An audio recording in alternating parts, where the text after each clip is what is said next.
এটি হলো পলাশপুর গ্রাম। এই গ্রামে খাবারের দোকান বলতে দুটো দোকানই আছে।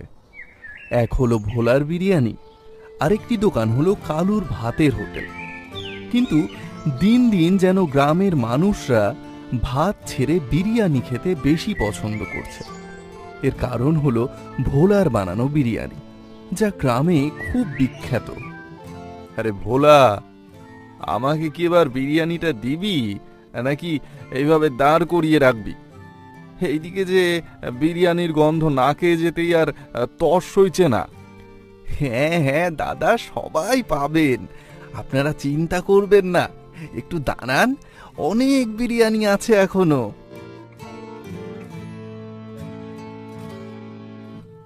কালুদা, কত হয়েছে মাছ ভাতের? 120 টাকা হয়েছে তোমার। এ কি কালুদা, মাছ ভাত তো 80 টাকা, তুমি 120 টাকা নিচ্ছ?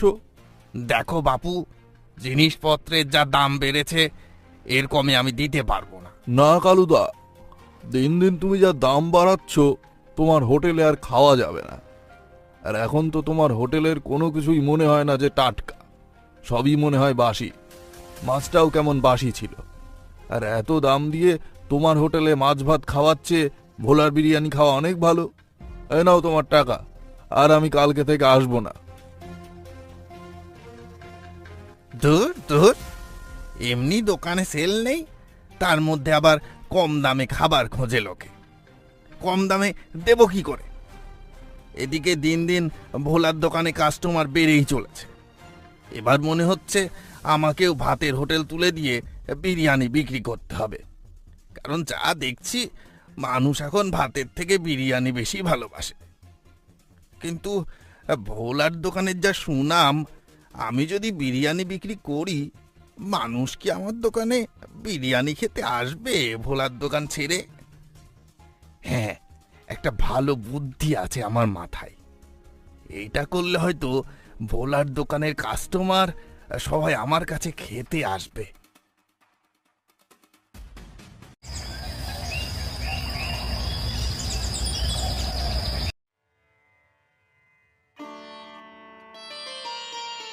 আরে কি ব্যাপার ভাই, সকাল সকাল ভোলার বিরিয়ানি আনতে চলে গেছো?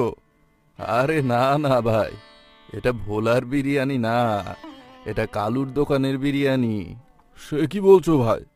কালুর তো ভাতের হোটেল, বিরিয়ানির দোকান আবার কবে থেকে হলো? এই তো আজকেই খুলেছে। আর জানো তো, কালু 50 টাকায় বিরিয়ানি দিচ্ছে, তাও আবার মাংস দিয়ে। সে কি, 50 টাকায় বিরিয়ানি, তাও আবার মাংস দিয়ে? তুমি কি এটা সত্যি বলছো? আরে হ্যাঁ ভাই হ্যাঁ, তোমায় মিথ্যে কথা কেন বলতে যাব, সত্যিই বলছি। তাহলে তো আজই খেয়ে দেখতে হচ্ছে 50 টাকার বিরিয়ানি।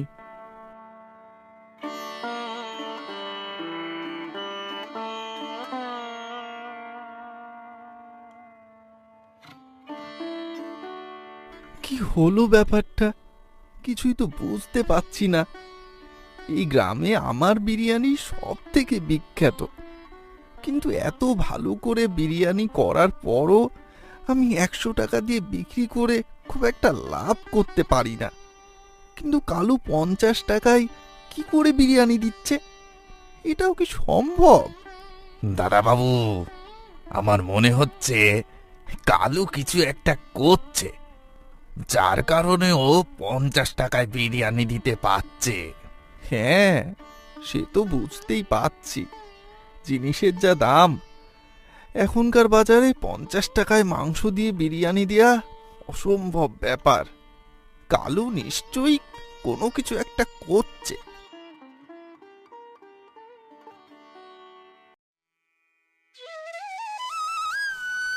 আরে বিষ্ণু কাকা, বেশ কয়েকদিন হয়ে গেল, তোমাকে তো গ্রামে দেখতে পাইনি। এই একটু মেয়ের বাড়ি গেছিলাম বেড়াতে। ও, ভালো কথা। গ্রামে আসার সময় শুনলাম কালু নাকি 50 টাকায় বিরিয়ানি বিক্রি করছে। এটা কি সত্যি? হ্যাঁ কাকা, তুমি ঠিকই শুনেছ। কালু এখন ভাতের হোটেল বন্ধ করে বিরিয়ানির দোকান খুলেছে, তাও আবার 50 টাকায় বিরিয়ানি, মাংস দিয়ে। খেতেও খুব ভালো। কি বলিস রে, 50 টাকায় বিরিয়ানি? তাহলে তো একদিন খেতে হয়।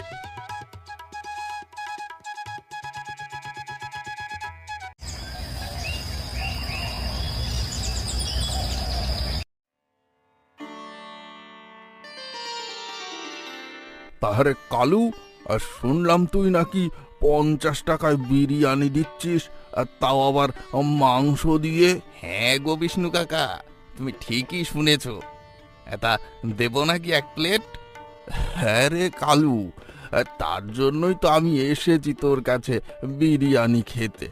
আমায় 1 প্লেট দে দেখি, 50 টাকার বিরিয়ানি কেমন খেতে হয়।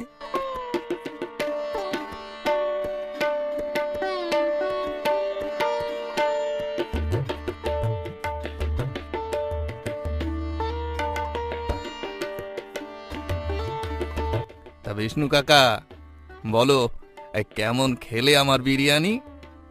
হ্যাঁ রে কালু, ভালোই লাগলো বিরিয়ানিটা, কিন্তু 50 টাকায় এত ভালো বিরিয়ানি তুই কি করে দিচ্ছিস সেটাই ভাবছি।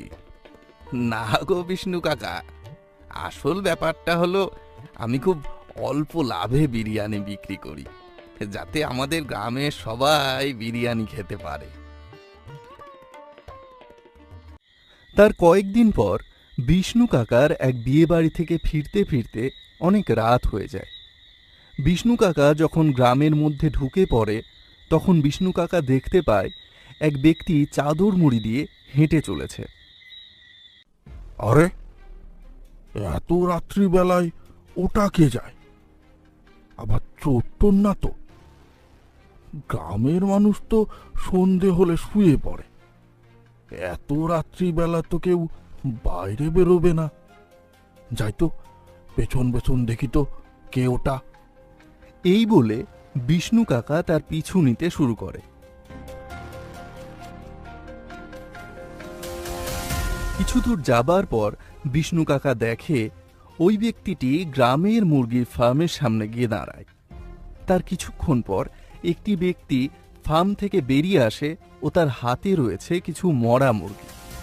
সেই মুরগিগুলো ওই ব্যক্তিটি তার থেকে নেয় ও মুরগিগুলো নিয়ে ব্যাগে ঢোকানোর সময় তার গায়ে থেকে চাদরটা খুলে যায়। আর সেই সময়ে বিষ্ণু কাকা দেখতে পায় ওটা আর কেউ নয়, কালু। ও, তাহলে এই ব্যাপার। এবার বুঝলাম কালু কি করে এত কম দামে বিরিয়ানি বিক্রি করছে। ঠিক আছে, আজ বাড়ি যাই, কাল সকালে একটা ব্যবস্থা করব।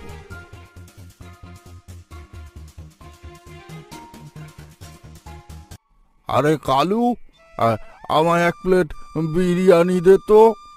হ্যাঁ হ্যাঁ বিষ্ণু কাকা, এই তো দিচ্ছি, আপনি ভেতরে গিয়ে বসুন।